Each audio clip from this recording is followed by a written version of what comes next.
Most people build professional relationships the wrong way because they rely on self-centric outreach. Imagine you want to connect with someone respected in your industry and you send a message like this. Hi, I'm a creator and this is what I do and I really, really like your work and if you have some time, I would love. It sounds nice, but it is 100% focused on you, which is why you will not hear back. When you reach out to someone, everything you say needs to be focused on their goals, their needs, and their aspirations. Tanmay Bhatt even catches this and calls out the mistake.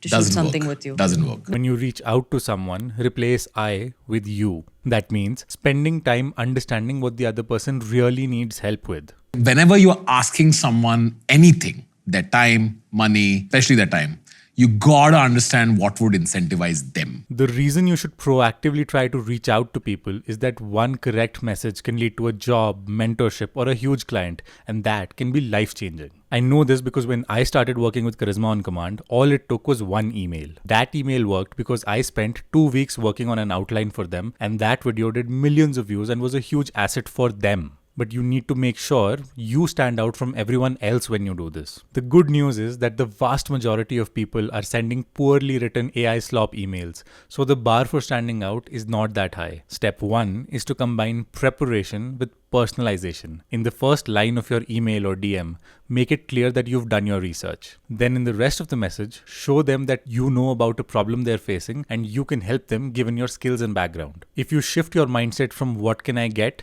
to what can I solve, you will have far more success than most people in your outreach. I'm not saying doing this is easy, but I am saying it's worth it. Every piece of media that you output online could have any asymmetric bet.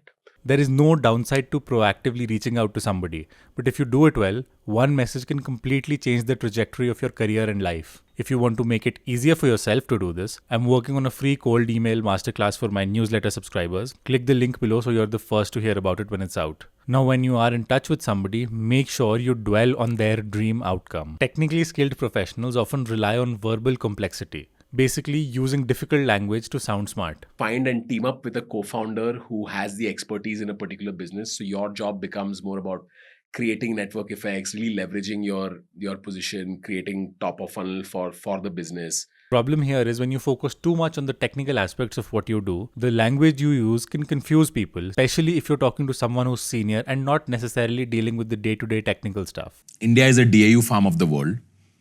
And when you're a low ARPU country, let me just explain that what I mean by low ARPU. What is DAU farm as? Low ARPU country. We are a developing What is economy. ARPU? ARPU is revenue per user. To be clear, simplifying does not mean dumbing it down. I was once talking to an entrepreneur. He had an AI startup and he kept telling me about the technical AI aspects of his company. I told him that your investors only care if they will make a ton of money from your company or not. That is it. So highlight that first and then talk about the other stuff. But simplifying like that can be tough. So whenever you find yourself relying on complex language, follow 3 steps. Define, demonstrate, and do. Another way you can simplify what you're saying is sticky speaking, where what you say sticks with people.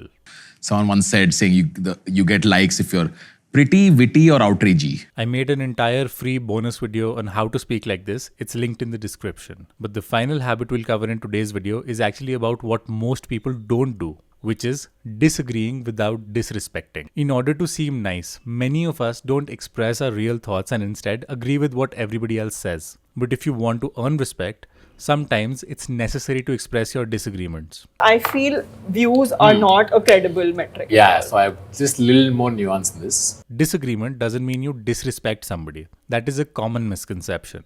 Disagreement can be polite, like this. Everything that happens in America always takes 5 years to get to India. This has been the one outlaw golden lesson I've learned in my content creation career. Not true necessarily in this case. A common piece of advice that is given here is the feedback sandwich, which is when you say something negative to someone, you first say a positive thing and then mention the negative thing.